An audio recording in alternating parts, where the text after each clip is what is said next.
पाकिस्तान का दौरा इंतहाई मुफीद रहा, हुकाम के साथ मुस्बत मशावरत हुई। ईरानी वजीर खारजा अब्बास अरागची ने इस्लामाबाद के दौरे को इंतहाई मुफीद करार देते हुए कहा कि पाकिस्तानी हुकाम के साथ मुस्बत मशावरत हुई।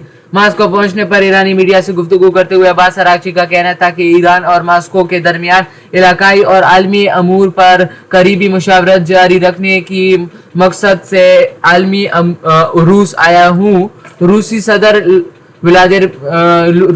व्लादिमीर पुतिन से आज मुलाकात होगी। इनका कहना था रूसी सदर से मुलाकात जंग के पेशरफ्त और मौजूदा सूरत-ए-हाल का जायजा लेने का अच्छा मौका होगा। यकीन है कि दोनों ममालिक के दरमियान मशावरत और हम आहंगी खास अहमियत की हामिल होगी।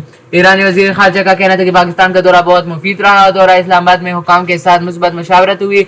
दौरा इस्लामाबाद में हुकाम ने माजी के वाक़यात और इन खसूस हालात का जायजा लिया जिनके तहत ईरान अमरीका मुज़ाकरात जारी रह सकते हैं। अब्बास अरागची का बताना है कि दौरा ओमान के दौरान दोनों ममालिक के दरमियान अबनाए हुर्मज़ पर बातचीत हुई। ईरानी और ओमान अबनाए हुर्मज़ के साली ममालिक इसलिए बाहमी मुशावरात नागज़ीर हैं, खासतौर पर इस वक्त जब इस गुज़रगाह से महफूज आमदोरफ्त की एक अहम आलमी मसला बन चुकी है। इन्होंने कहा कि अपने हुर्मज़ के साहली ममालिक होने के नाते बाहमी मफादात के तहफ़्फ़ुज़ के लिए बातचीत करना फितरी है।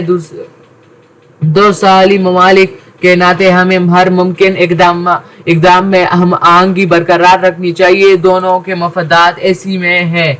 इनका कहना था ईरान और ओमान के दरमियान आला सतह का इत्तेफाक पाया जाता है। दोनों ममालिक मुत्तफ़िक़ हैं कि माहिरीन की सतह पर भी मुशावरत का सिलसिला जारी रखा जाएगा।